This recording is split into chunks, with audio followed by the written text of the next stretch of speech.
El cementerio municipal de Toluca siempre había sido un lugar de silencio y respeto, donde las familias mexiquenses acudían a honrar a sus difuntos bajo la sombra de los ahuehuetes centenarios. Pero en octubre de 1987, ese silencio se rompió cuando el velador nocturno, don Artemio Sánchez, encontró algo que cambiaría para siempre la historia de ese camposanto. Un velo de novia manchado de sangre colgando de una de las tumbas más antiguas del panteón. Don Artemio, un hombre de 62 años que había trabajado en el cementerio durante más de 3 décadas, conocía cada rincón de ese lugar. Aquella noche de octubre, mientras realizaba su ronda habitual con su lámpara de mano, notó algo extraño flotando en el viento cerca de la sección más antigua, donde descansaban los restos de familias prominentes de Toluca del siglo XIX. Al acercarse, el aire se tornó más frío de lo normal, y un olor a gardenias marchitas invadió sus sentidos. El velo era de encaje antiguo, amarillento por el tiempo, pero las manchas de sangre parecían frescas, de un rojo intenso que contrastaba con la tela deteriorada. Colgaba de la cruz de hierro forjado que coronaba la tumba de la familia Solórzano, una de las más imponentes del cementerio. Don Artemio sintió un escalofrío recorrer su espalda cuando leyó la inscripción en la lápida de mármol. Catalina Solórzano de Mendoza, 1868-1891, descansa en paz, amada esposa. Lo que don Artemio no sabía era que aquella noche marcaría el inicio de una serie de acontecimientos que desenterrarían un secreto sepultado por más de 90 años en las entrañas de Toluca. Si te está gustando esta historia, no olvides suscribirte al canal y déjanos un comentario diciéndonos desde qué parte de México o del mundo nos estás viendo. Tu apoyo nos ayuda a seguir trayéndote las historias más escalofriantes. A la mañana siguiente, don Artemio reportó el hallazgo al administrador del cementerio, el licenciado Ramiro Estrada, quien inicialmente descartó el asunto como una broma macabra de algunos jóvenes. Sin embargo, cuando examinó el velo personalmente, algo en su expresión cambió. El licenciado Estrada había crecido en Toluca y conocía bien las leyendas urbanas que rodeaban al cementerio, pero esta era diferente.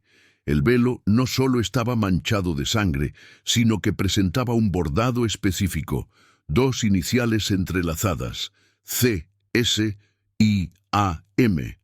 junto con una fecha, 15 de septiembre de 1891. Intrigado y algo perturbado, Estrada decidió investigar los archivos del cementerio. Lo que descubrió en los polvorientos registros lo dejó sin palabras. Catalina Solórzano había sido la hija mayor de don Evaristo Solórzano, uno de los comerciantes textiles más prósperos de Toluca en el siglo XIX. Según los documentos, Catalina había fallecido el 15 de septiembre de 1891, precisamente el día de su boda con Alejandro Mendoza, un joven abogado de Ciudad de México. La causa oficial de muerte, fallo cardíaco súbito. Tenía apenas 23 años, pero había algo más en aquellos archivos. Una nota manuscrita, casi ilegible por el paso del tiempo, decía: enterrada con su vestido de novia por petición familiar. No hubo autopsia por orden del juez Cornelio Villalobos. Esta última línea hizo que Estrada frunciera el ceño. ¿Por qué no se había realizado una autopsia si la muerte había sido tan repentina? ¿Y quién era este juez Villalobos que había dado tal orden?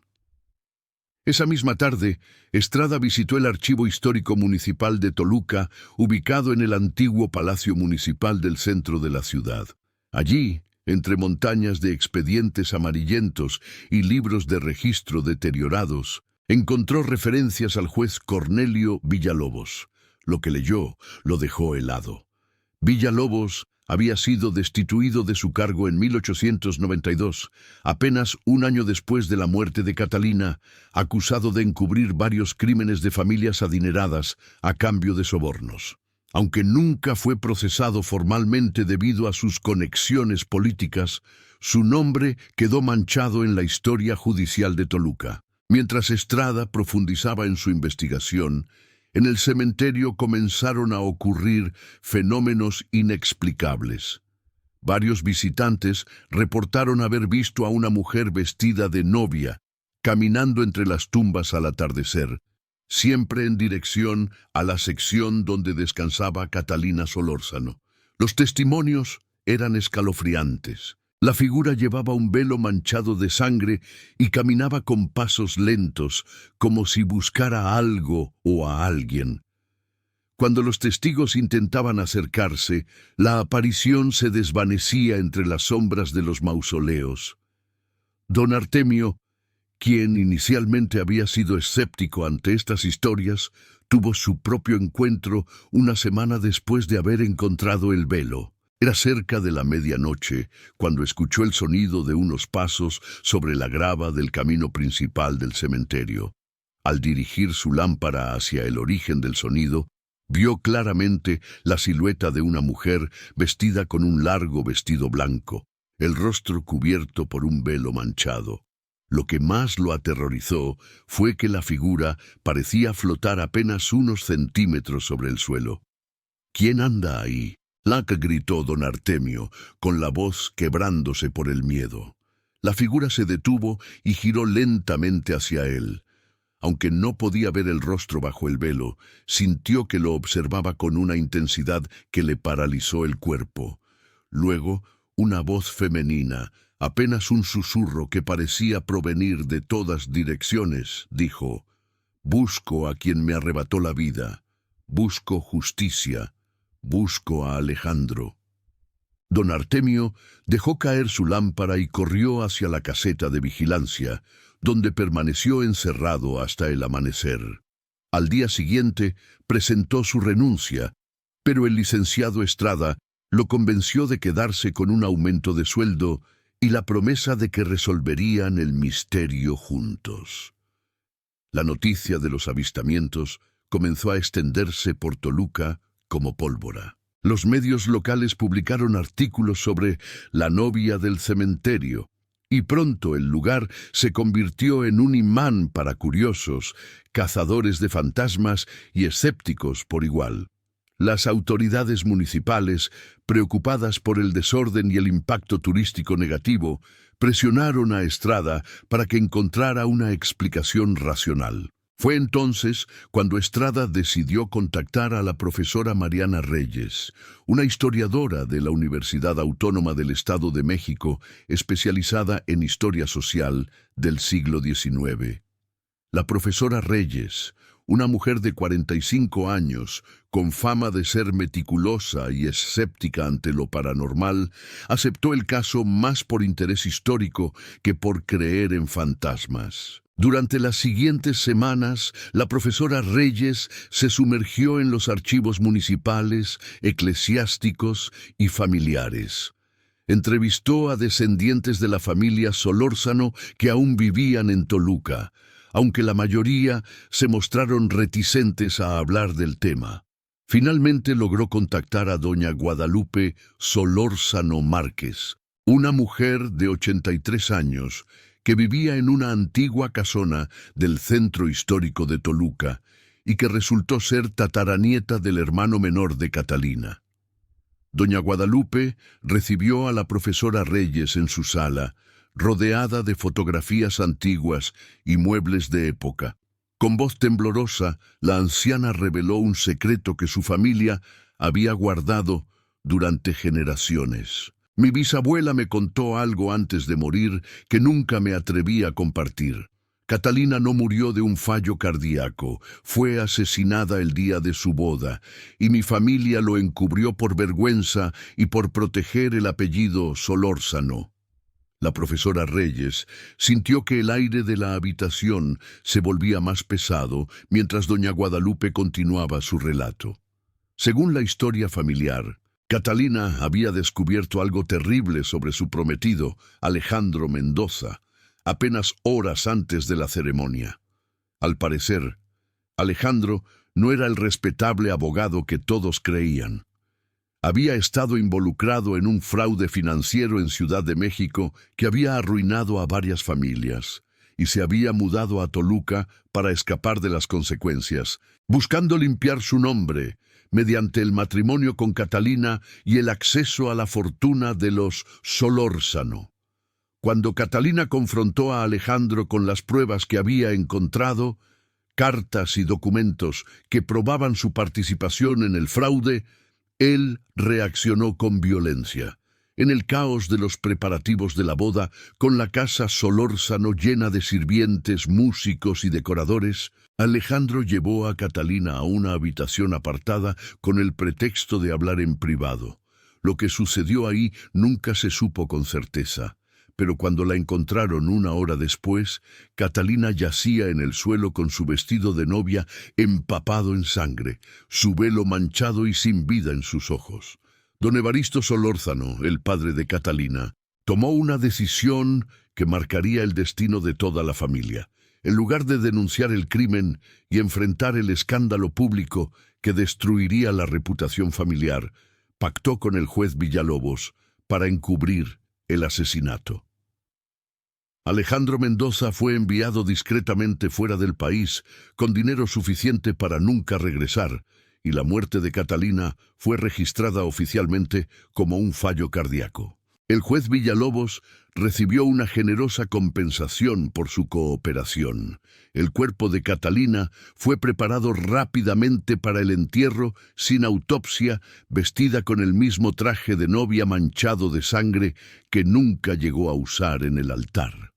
Don Evaristo insistió en que fuera enterrada así, como una forma retorcida de cumplir con la ceremonia que nunca se realizó. Mi bisabuela decía que don Evaristo nunca volvió a ser el mismo después de eso, continuó doña Guadalupe con lágrimas en los ojos.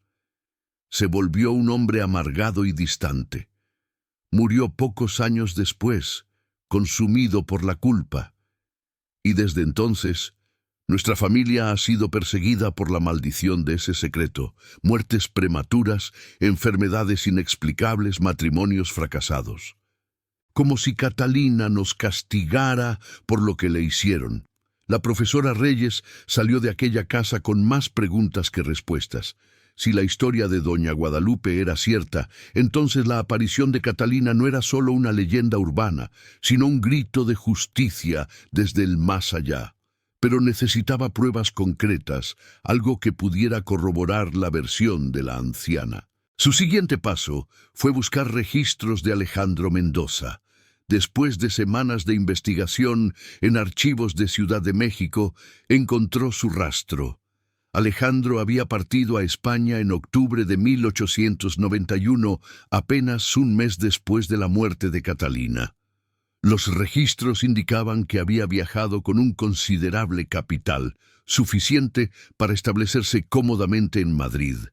Sin embargo, algo más llamó la atención de la profesora Reyes. Alejandro había muerto en 1894 en circunstancias misteriosas.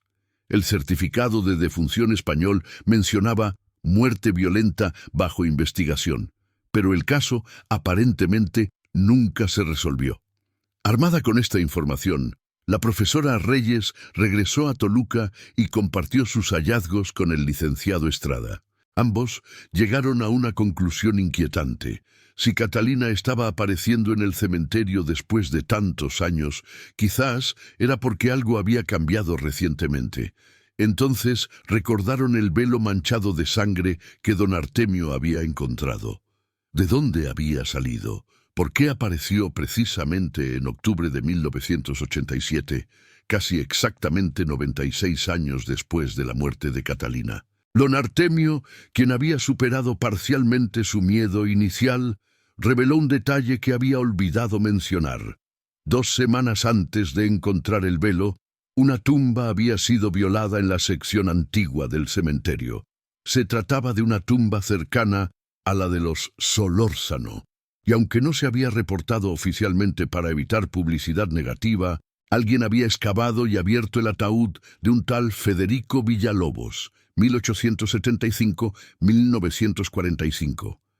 El apellido hizo que la profesora Reyes y Estrada intercambiaran miradas significativas. Federico debía ser hijo o familiar cercano del corrupto juez Cornelio Villalobos. Una rápida investigación confirmó que Federico era efectivamente el hijo mayor del juez y que había muerto en Toluca en 1945. Pero lo más perturbador fue descubrir que Federico había sido un notario que, según rumores de la época, también estuvo involucrado en encubrimientos y falsificación de documentos. Era posible que quien hubiera profanado la tumba de Federico Villalobos estuviera buscando evidencias del crimen encubierto, y podría ser que al remover ese ataúd hubiera liberado algo más que simples huesos. La profesora Reyes decidió hacer algo que nunca había considerado en su carrera académica: contratar a un grupo de investigadores paranormales. Contactó a Fenómenos Inexplicables de México, un equipo liderado por Roberto Salinas, un ingeniero de Monterrey que se había dedicado a documentar actividad paranormal con equipamiento científico. Roberto y su equipo, compuesto por Ana Laura, una psicóloga especializada en experiencias cercanas a la muerte, y Javier, un técnico en electrónica, llegaron a Toluca a principios de noviembre de 1987. Durante 3 noches consecutivas, el equipo instaló cámaras de visión nocturna, grabadoras de audio, sensores de temperatura y detectores de campos electromagnéticos en el cementerio, especialmente alrededor de la tumba de Catalina Solórzano. La profesora Reyes, el licenciado Estrada y don Artemio los acompañaron durante la vigilia.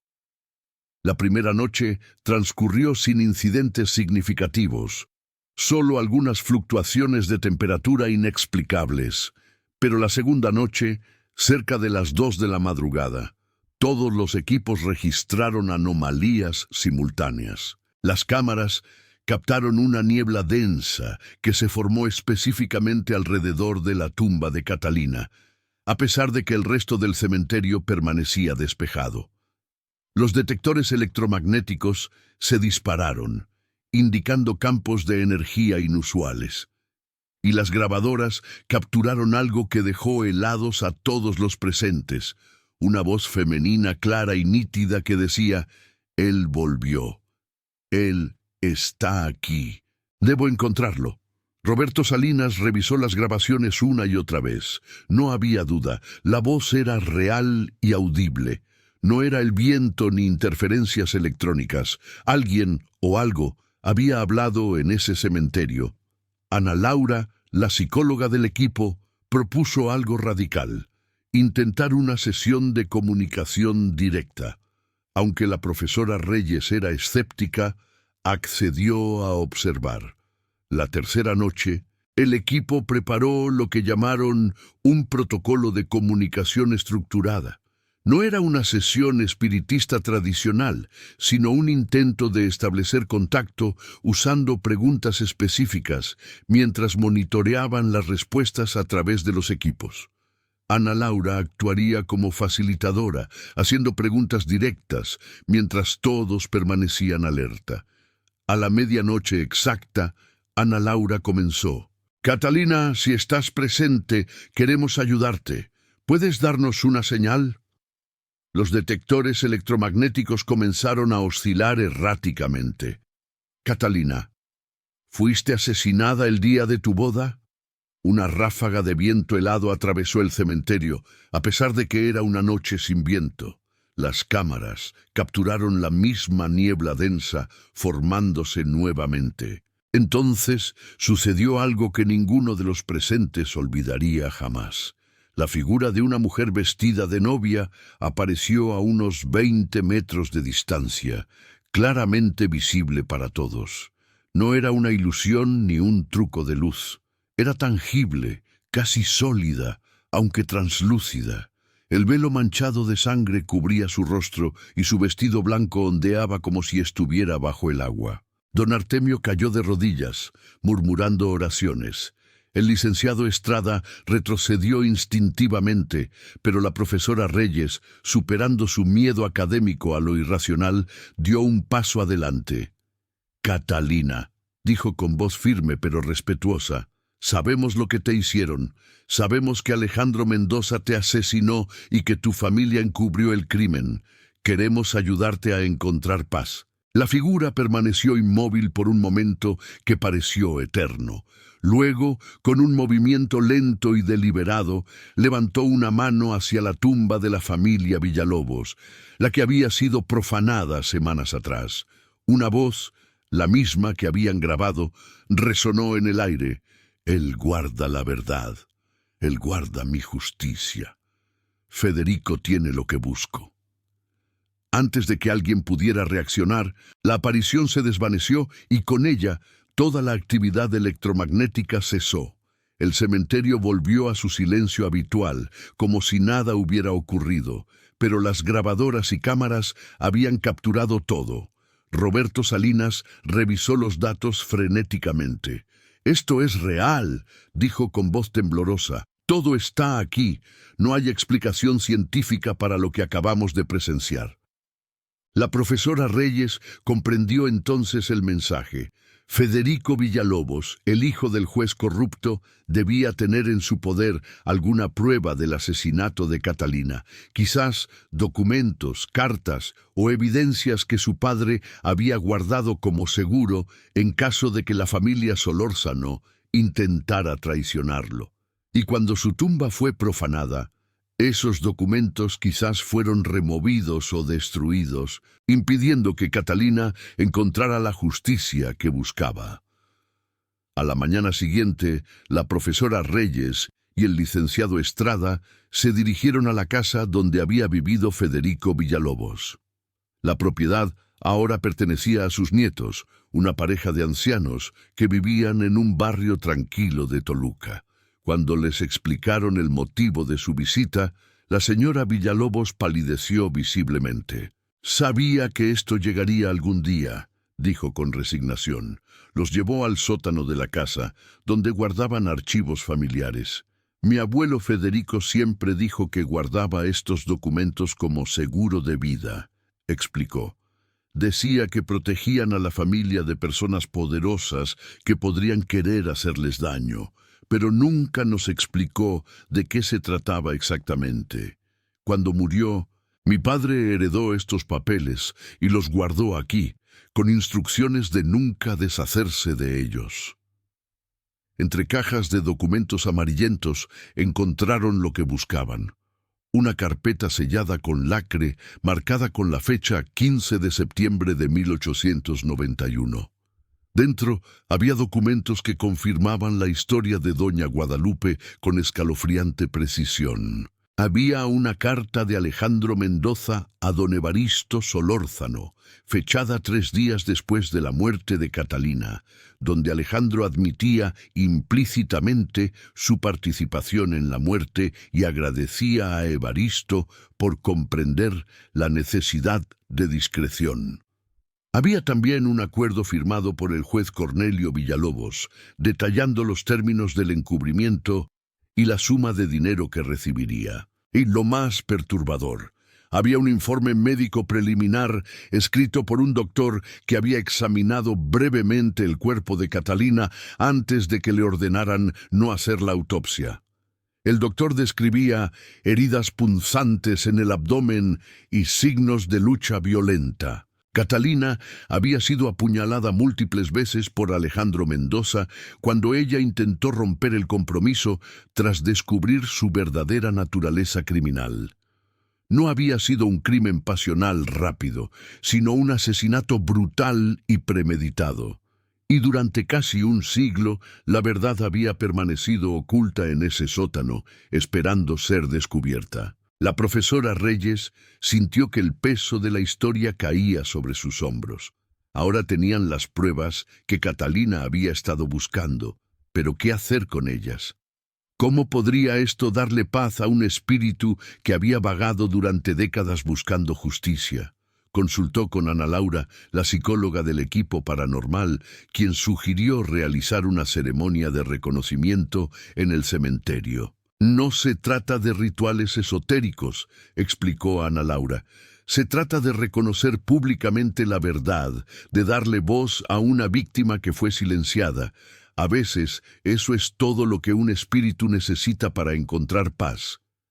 Con el permiso de las autoridades municipales y la cooperación de los descendientes de las familias Solórzano y Villalobos, organizaron un evento especial en el cementerio de Toluca. Era el 15 de septiembre de 1987, exactamente 96 años después de la muerte de Catalina. Se colocó una nueva placa en su tumba que decía: Catalina Solórzano de Mendoza, 1868-1891, víctima de injusticia recordada con verdad y honor. La profesora Reyes leyó en voz alta los documentos descubiertos, exponiendo públicamente lo que había sucedido realmente ese día fatídico de 1891. Representantes de ambas familias pidieron perdón en nombre de sus ancestros. Los medios locales cubrieron el evento y la historia de Catalina finalmente fue contada sin mentiras ni encubrimientos. Esa noche, mientras el cementerio volvía a su tranquilidad habitual, don Artemio realizó su última ronda antes de retirarse definitivamente del trabajo. Al pasar por la tumba de Catalina, notó algo extraordinario. El velo manchado de sangre había desaparecido. En su lugar, sobre la nueva placa, había un ramo de gardenias frescas, las flores favoritas de Catalina según los registros familiares. Nadie había dejado esas flores allí. Simplemente habían aparecido. Don Artemio sonrió con lágrimas en los ojos. «Descansa en paz, muchacha», murmuró. «Ya encontraste tu justicia». Las apariciones en el cementerio cesaron completamente después de esa noche. Ningún visitante volvió a reportar avistamientos de la novia fantasmal.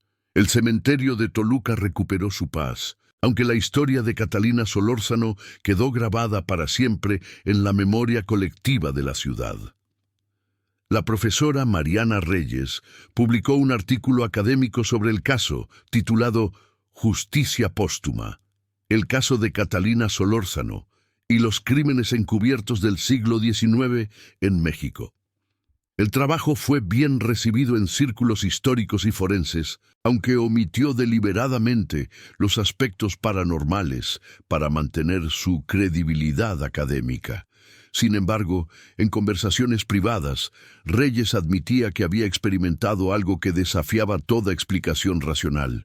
Roberto Salinas y su equipo de fenómenos inexplicables de México publicaron las grabaciones y análisis de sus investigaciones, convirtiéndose en uno de los casos más documentados y convincentes de actividad paranormal en México. Las grabaciones de audio y video fueron analizadas por expertos independientes que confirmaron su autenticidad y la ausencia de manipulación. Pero quizás el impacto más significativo fue en las personas directamente involucradas. Doña Guadalupe Solórzano Márquez falleció pacíficamente 6 meses después de la ceremonia de reconocimiento, diciendo en sus últimas palabras que finalmente podía descansar sabiendo que el secreto familiar había sido liberado.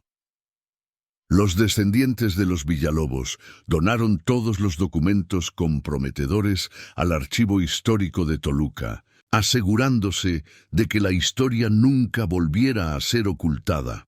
El licenciado Ramiro Estrada, profundamente afectado por los eventos, renunció a su puesto como administrador del cementerio y se dedicó a estudiar historia local, eventualmente escribiendo un libro sobre crímenes sin resolver del México porfiriano. En la dedicatoria escribió: «Para Catalina, quien me enseñó que la verdad siempre encuentra la forma de emerger sin importar cuánto tiempo tome». En cuanto a la tumba profanada de Federico Villalobos, las autoridades nunca identificaron al responsable. Algunos especulaban que había sido obra de saqueadores de tumbas buscando objetos de valor. Otros creían que alguien de la familia Solórzano había buscado destruir las evidencias comprometedoras. Pero había una tercera teoría, más inquietante, que la propia Catalina de alguna forma inexplicable, había orquestado la apertura de esa tumba para que los documentos fueran eventualmente descubiertos. El velo manchado de sangre nunca volvió a aparecer. Don Artemio lo había guardado temporalmente en la caseta de vigilancia durante la investigación. Pero la noche de la ceremonia de reconocimiento, cuando fue a buscarlo para mostrárselo a algunos reporteros, había desaparecido. Las ventanas y puertas estaban cerradas, nadie había entrado, pero el velo simplemente ya no estaba. Era como si, al cumplir su propósito, hubiera dejado de existir en este plano. Los años pasaron y la historia de la novia del cementerio de Toluca se convirtió en parte del folclore local. Cada 15 de septiembre, aniversario de la muerte de Catalina, algunas personas visitan su tumba para dejar flores, especialmente gardenias. Se ha convertido en un símbolo de justicia demorada, pero no negada, un recordatorio de que las víctimas de violencia y encubrimiento merecen ser recordadas con verdad y dignidad. La profesora Reyes continuó investigando casos históricos sin resolver, pero ninguno la afectó tanto como el de Catalina. En entrevistas posteriores, reflexionaba sobre lo que había aprendido. Este caso me enseñó que la historia no son solo fechas y documentos, son vidas humanas, tragedias personales y secretos que pueden persistir generaciones. Como historiadores, tenemos la responsabilidad de buscar la verdad, incluso cuando nos lleva a lugares que nunca esperábamos explorar. El cementerio municipal de Toluca sigue funcionando hasta el día de hoy, un lugar de paz donde descansan generaciones de mexiquenses. Los turistas ocasionalmente preguntan por la tumba de Catalina Solórzano, ahora marcada con su nueva placa y frecuentemente adornada con flores frescas de origen desconocido. Los nuevos veladores nocturnos conocen la historia y la cuentan con respeto, aunque ninguno ha vuelto a experimentar los fenómenos que don Artemio y otros presenciaron en 1987. Sin embargo, hay quienes juran que en noches especialmente tranquilas, cuando la luna llena ilumina los caminos del cementerio, se puede percibir el suave aroma a gardenias cerca de la tumba de Catalina, incluso en estaciones donde esas flores no florecen naturalmente. Y algunos visitantes sensibles reportan sentir una presencia, no amenazante sino vigilante, como si alguien todavía cuidara ese lugar desde más allá del velo que separa a los vivos de los muertos.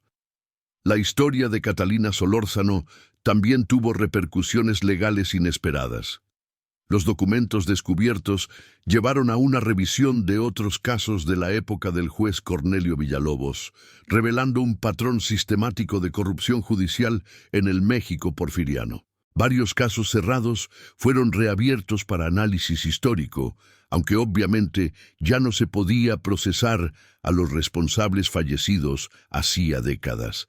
Pero el ejercicio sirvió para documentar la extensión de la corrupción en el sistema judicial de finales del siglo XIX y su impacto en las víctimas y sus familias. El caso también inspiró cambios en los protocolos del cementerio. Se implementaron medidas más estrictas de seguridad para prevenir profanación de tumbas y se creó un archivo digitalizado de todos los registros históricos para preservar la información y hacerla accesible a investigadores y descendientes.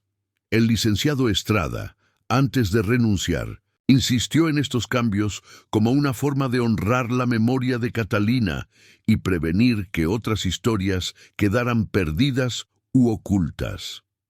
Ana Laura, la psicóloga del equipo paranormal, escribió varios artículos académicos sobre el impacto psicológico de los secretos familiares transmitidos generacionalmente. Utilizó el caso de la familia Solórzano con nombres cambiados para proteger la privacidad, como ejemplo de cómo el trauma y la culpa pueden persistir a través de generaciones, afectando a descendientes que ni siquiera conocen el origen del peso emocional que cargan. Sus trabajos fueron bien recibidos en círculos de psicología familiar y trauma intergeneracional. Roberto Salinas, líder del equipo de investigadores paranormales, continuó documentando fenómenos inexplicables por todo México, pero siempre consideró el caso de Toluca como su investigación más significativa. En una entrevista años después, reflexionó: muchos casos paranormales son interpretaciones erróneas de fenómenos naturales o trucos elaborados. Pero el caso de Catalina Solórzano fue diferente. Había demasiadas coincidencias, demasiadas evidencias convergentes, y lo más importante, había una historia real de injusticia detrás de todo. Eso es lo que hace que este caso sea único. No se trataba solo de fantasmas, sino de verdad, justicia y cierre. La familia Solórzano actual, aunque inicialmente avergonzada por la revelación del encubrimiento de sus ancestros, eventualmente llegó a apreciar que la verdad hubiera salido a la luz. Uno de los descendientes, un arquitecto de Ciudad de México llamado Eduardo Solórzano Reyes, visitó la tumba de Catalina en el centenario de su muerte en 1991 y dejó una carta disculpándose en nombre de la familia por el silencio que había durado un siglo. La carta decía, en parte: querida tía Catalina, aunque nunca te conocí y décadas nos separan, quiero que sepas que tu familia finalmente hizo lo correcto. Tu historia ya no es un secreto vergonzoso, sino un recordatorio de que incluso las familias más respetables pueden cometer errores terribles. Pero también es un recordatorio de que la verdad siempre prevalece, tarde o temprano. Descansa en paz, sabiendo que fuiste reivindicada. En cuanto a Alejandro Mendoza, la profesora Reyes continuó investigando su destino en España. Los registros españoles indicaban que había vivido cómodamente en Madrid durante 3 años después de huir de México, pero su muerte en 1894 seguía siendo un misterio. El certificado de defunción mencionaba muerte violenta, pero los detalles nunca fueron esclarecidos. Algunos testigos de la época reportaron que Alejandro había desarrollado una paranoia extrema en sus últimos meses, hablando constantemente de una mujer de blanco que lo perseguía. Otros dijeron que había muerto en circunstancias sospechosas en su propia casa, encontrado con expresión de terror en su rostro, aunque no había signos de intrusos o violencia externa. ¿Había sido la muerte de Alejandro Mendoza simplemente una coincidencia o había algo más? La profesora Reyes nunca pudo confirmarlo, pero siempre mantuvo la sospecha de que Catalina, de alguna forma que desafiaba la comprensión humana, había encontrado justicia incluso más allá de las fronteras de México. Era una teoría que nunca podría probar científicamente, pero que resonaba con la lógica emocional del caso. El velo manchado de sangre, ese objeto que había iniciado toda la investigación, permanecía como un misterio final. ¿De dónde había venido realmente? ¿Cómo había aparecido colgando de la tumba de Catalina casi un siglo después de su muerte? Y más importante aún, ¿por qué había desaparecido precisamente cuando la verdad fue revelada? Don Artemio, hasta su muerte, a los 87 años en 2012, mantuvo que el velo era una manifestación física del espíritu de Catalina, una forma de llamar la atención sobre la injusticia enterrada. Los muertos tienen formas de comunicarse que los vivos no entendemos, solía decir. Ese velo era su grito de auxilio, su último intento de ser escuchada, y funcionó. La historia de Catalina Solórzano y el velo manchado de sangre se convirtió en materia de estudio no solo para historiadores y para psicólogos, sino también para artistas y escritores. Se escribieron obras de teatro basadas en su historia, se compusieron corridos y canciones, y hasta se filmó un documental independiente que ganó reconocimiento en festivales de cine mexicano. Cada interpretación agregaba nuevas capas a la leyenda. pero todas mantenían el núcleo esencial.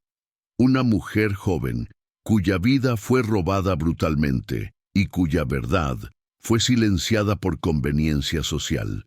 El impacto cultural del caso trascendió Toluca y se extendió por todo México. La historia de Catalina se convirtió en símbolo de las innumerables mujeres víctimas de violencia cuyas historias nunca fueron contadas, cuyos casos nunca fueron investigados adecuadamente, cuyos asesinos nunca enfrentaron justicia.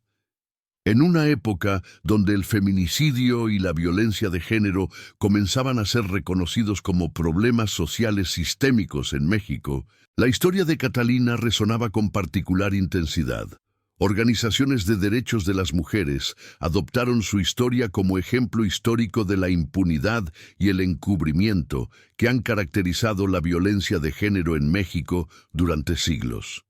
Se organizaron marchas conmemorativas cada 15 de septiembre, no solo en Toluca, sino en varias ciudades del país, donde mujeres vestidas de blanco con velos simbólicos marchaban exigiendo justicia para las víctimas contemporáneas de feminicidio. El lema «Justicia para Catalina, justicia para todas» se volvió común en estos eventos. La profesora Mariana Reyes, quien nunca anticipó el impacto social que su investigación histórica tendría, se convirtió involuntariamente en una figura respetada en círculos feministas académicos. Aunque inicialmente incómoda con la atención, eventualmente abrazó su rol como puente entre la historia y el activismo contemporáneo. La historia de Catalina nos recuerda que la violencia contra las mujeres no es un fenómeno nuevo, explicaba en conferencias. Lo que es nuevo es nuestra voluntad colectiva de nombrarla, documentarla y combatirla. Catalina no tuvo justicia en vida, pero su historia ahora sirve para ayudar a otras mujeres a obtener la justicia que merecen. En el cementerio de Toluca, la tumba de Catalina Solórzano se convirtió en un lugar de peregrinación informal. No solo para curiosos interesados en lo paranormal, sino para mujeres que habían experimentado violencia de género y encontraban consuelo y fuerza en la historia de Catalina. Muchas dejaban notas escritas, compartiendo sus propias historias de abuso y supervivencia, creando un archivo no oficial de testimonios contemporáneos que hacían eco del testimonio histórico de Catalina. Las autoridades del cementerio, inicialmente preocupadas por el aumento de visitantes, eventualmente instalaron un pequeño espacio conmemorativo cerca de la tumba, donde las personas podían dejar mensajes, flores y objetos simbólicos. Un letrero explicaba la historia de Catalina y su significado tanto histórico como contemporáneo. El espacio se mantenía limpio y respetuoso, convirtiéndose en uno de los pocos lugares en México dedicados específicamente a honrar a una víctima histórica de feminicidio. Don Artemio, antes de su muerte, donó su diario personal de los eventos de 1987 al Archivo Histórico de Toluca. Las entradas detallaban sus experiencias y emociones durante aquellos meses extraordinarios, proporcionando una perspectiva única desde alguien que fue testigo directo de los fenómenos. Una entrada del 20 de septiembre de 1987, pocos días después de la ceremonia de reconocimiento, decía: «Hoy caminé por el cementerio sin miedo por primera vez en semanas. El aire se siente diferente, más ligero, como si un peso invisible hubiera sido levantado. Pasé por la tumba de Catalina y sentí paz, no terror. Creo que finalmente descansa, y yo también puedo descansar sabiendo que hicimos lo correcto. A veces, los muertos solo necesitan que alguien escuche su verdad». Los descendientes de Federico Villalobos también sintieron un cambio después de la revelación de los documentos. Varios miembros de la familia reportaron que problemas de salud crónicos y patrones de mala suerte que habían afectado a la familia durante generaciones parecieron disminuir o desaparecer. Aunque esto podría atribuirse a coincidencia o efecto placebo, algunos miembros de la familia creían firmemente que habían estado bajo algún tipo de maldición relacionada con los secretos oscuros de su patriarca, y que al liberar esos secretos habían roto la maldición. La señora Villalobos, quien había mostrado los documentos a la profesora Reyes, expresó en una entrevista años después: «Mi familia cargó con la vergüenza y la culpa de lo que hicieron mi bisabuelo y mi abuelo durante demasiado tiempo. Cuando finalmente expusimos la verdad, fue como si pudiéramos respirar por primera vez. Sí, fue vergonzoso admitir que nuestros ancestros participaron en encubrir un asesinato, pero vivir con el secreto era mucho peor. Ahora podemos honrar su memoria siendo honestos sobre quiénes fueron, lo bueno y lo malo». El caso de Catalina Solórzano también tuvo implicaciones para la investigación forense histórica en México. Inspiró a una nueva generación de investigadores a examinar casos antiguos sin resolver con nuevas metodologías y tecnologías. Se formó un equipo interdisciplinario en la Universidad Autónoma del Estado de México, dedicado específicamente a investigar crímenes históricos, particularmente aquellos donde había sospecha de encubrimiento o corrupción judicial. Aunque, obviamente, no podían procesar a perpetradores fallecidos hace décadas, el objetivo era documentar la verdad histórica y proporcionar cierre a descendientes de víctimas. Este equipo investigó docenas de casos del siglo XIX y principios del XX, descubriendo patrones sistemáticos de encubrimiento que protegían a las élites mientras dejaban a las víctimas, frecuentemente mujeres, indígenas y pobres, sin justicia ni reconocimiento. Los hallazgos fueron compilados en una base de datos pública que servía tanto para propósitos académicos como para permitir que descendientes de víctimas conocieran la verdad sobre sus ancestros. La tecnología también jugó un papel en mantener viva la historia de Catalina. En 2015, se creó un proyecto de realidad aumentada donde visitantes del cementerio podían usar sus smartphones para ver recreaciones digitales de la tumba de Catalina en diferentes períodos históricos, escuchar grabaciones de audio de la historia narrada y acceder a documentos digitalizados relacionados con el caso. El proyecto ganó premios internacionales por su innovador uso de tecnología para preservar y compartir historia local. La profesora Reyes, quien se retiró de la docencia en 2018, pasó sus últimos años escribiendo una biografía completa de Catalina Solórzano, reconstruyendo su vida más allá de su trágica muerte. A través de diarios familiares, cartas y documentos, Reyes pintó un retrato de una joven inteligente, curiosa y valiente que amaba la literatura, tocaba piano y soñaba con viajar por Europa. Es fácil reducir a Catalina a solo su muerte trágica y su fantasma, escribió Reyes en la introducción de la biografía. Pero ella fue una persona completa con sueños, esperanzas y personalidad. Merece ser recordada por cómo vivió, no solo por cómo murió. La biografía, titulada Catalina, una vida interrumpida, fue publicada en 2020 y se convirtió en un bestseller inesperado en México. Lectores de todas las edades se sintieron conectados con esta mujer del siglo XIX, cuya historia había permanecido oculta durante tanto tiempo. Clubes de lectura discutían el libro, escuelas lo usaban como material educativo, y familias visitaban su tumba después de leer sobre su vida.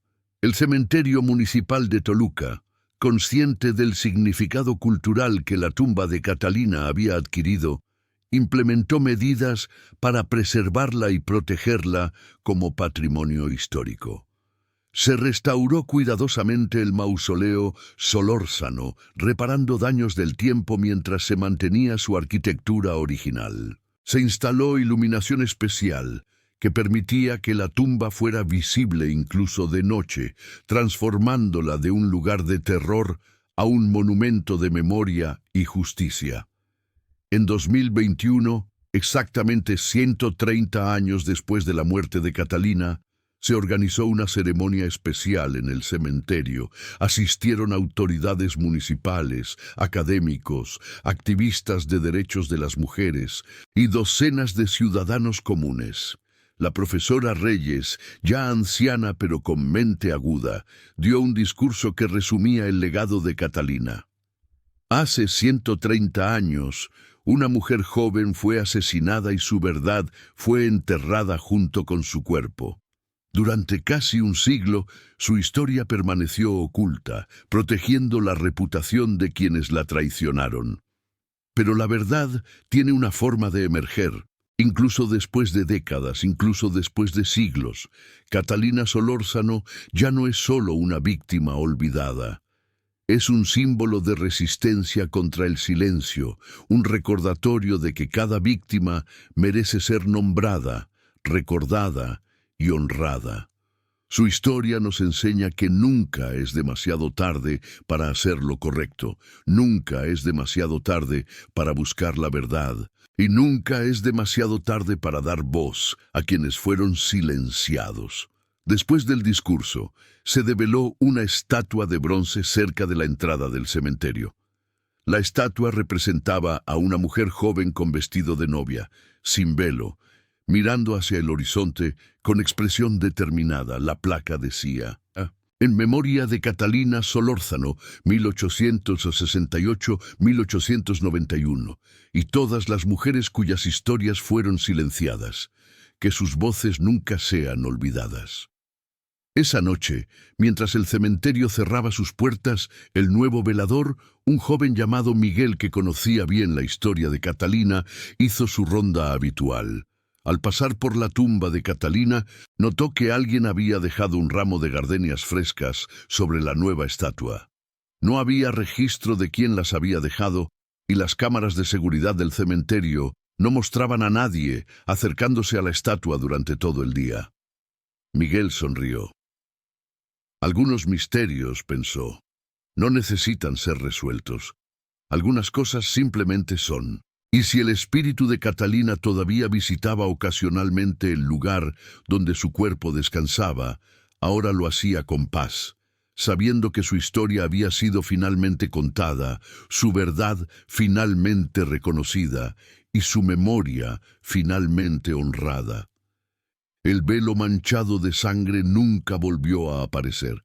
Ya no era necesario.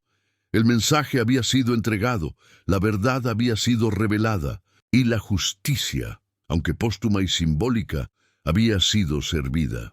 Catalina Solórzano, la novia del cementerio de Toluca, finalmente podía descansar en paz. Y en las noches tranquilas, cuando la brisa sopla entre los ahuehuetes centenarios del cementerio municipal de Toluca, algunos juran que todavía pueden oler el suave aroma de gardenias, flotando en el aire como un susurro silencioso de agradecimiento desde más allá del velo que separa este mundo del siguiente.